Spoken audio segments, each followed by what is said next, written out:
സർക്കാർ മെഡിക്കൽ കോളേജിലെ doctors OP. മുടക്കി സമരം ചെയ്ത ദിവസം ഹാജർ രേഖപ്പെടുത്തി ഒ.പിയിൽ വെറുതെ ഇരുന്ന് തിരുവനന്തപുരം മെഡിക്കൽ കോളേജിലെ ഡോക്ടർ.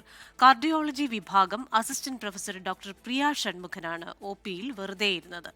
വിവരങ്ങളുമായി അലക്സ് റാം മുഹമ്മദാണ് തിരുവനന്തപുരത്ത് നിന്ന് ചേരുന്നത്.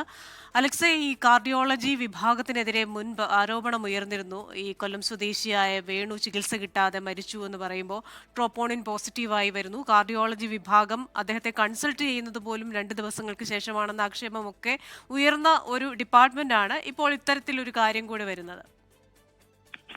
ക്രിസ്റ്റീന, KGMCT അതായത് സംസ്ഥാനത്തെ സർക്കാർ മെഡിക്കൽ കോളേജ് അധ്യാപകരുടെ അല്ലെങ്കിൽ ഡോക്ടേഴ്സിന്റെ സംഘടനയായ KGMCTയെ വിവിധ ആവശ്യങ്ങൾ ഉന്നയിച്ച് റിലേ ഒ.പി. ബഹിഷ്കരണം നടത്തി വരികയാണ്. ഇന്ന് റിലേ ഒ.പി. ബഹിഷ്കരിച്ച ദിവസമാണ്. ഇതിൽ മറ്റൊരു സംഘടനയുണ്ട്, അതായത് Kerala government post graduate medical teachers association എന്ന സർക്കാർ മെഡിക്കൽ കോളേജിലെ തന്നെ അധ്യാപകരുടെ, അതായത് ഡോക്ടേഴ്സിന്റെ മറ്റൊരു സംഘടന കൂടിയുണ്ട്. ഈ സംഘടന ഒ.പി. ബഹിഷ്കരണത്തിലോ സമരത്തിലോ പങ്കെടുക്കുന്നില്ല. പക്ഷേ ഈ സംഘടന ആരോപിച്ചൊരു പ്രധാനപ്പെട്ട കാര്യമുണ്ട്.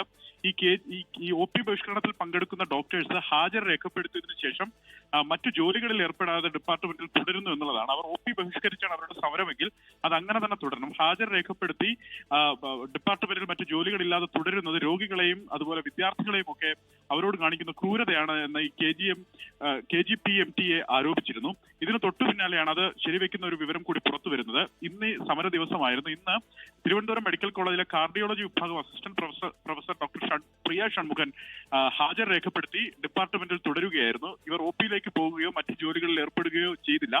ഈ കാർഡിയോളജി വിഭാഗം മേധാവിയും മറ്റു PG ഡോക്ടേഴ്സും ചേർന്നാണ് വാർഡ് റൗണ്ട്സുകളും ICU റൗണ്ട്സുകളും പൂർത്തിയാക്കിയത്. അതിനുശേഷം ഏതാണ്ട് അതിനുശേഷമാണ് അവർ ഒ.പിയിലേക്ക് പോയത്. ഉച്ച കഴിഞ്ഞ് 3 മണിയോടുകൂടിയാണ് ഒ.പി.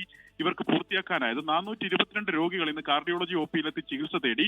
ഇത്തരത്തിൽ വിവിധ വകുപ്പുകളിൽ KGMCT ഡോക്ടർമാർ നടത്തുന്ന ഒ.പി. ബഹിഷ്കരണ സമരത്തിൽ അവർ ഹാജർ രേഖപ്പെടുത്തിയതിനു ശേഷം ഇങ്ങനെ ഡിപ്പാർട്ട്മെന്റുകൾ തുടരുന്ന സാഹചര്യമുണ്ട്. അത് വല്ലാത്ത രീതിയിൽ ചികിത്സയെ ബാധിക്കുന്ന ആരോപണം മറ്റൊരു സംഘടനയായ KGPMTA ഉയർത്തുന്നുണ്ട്.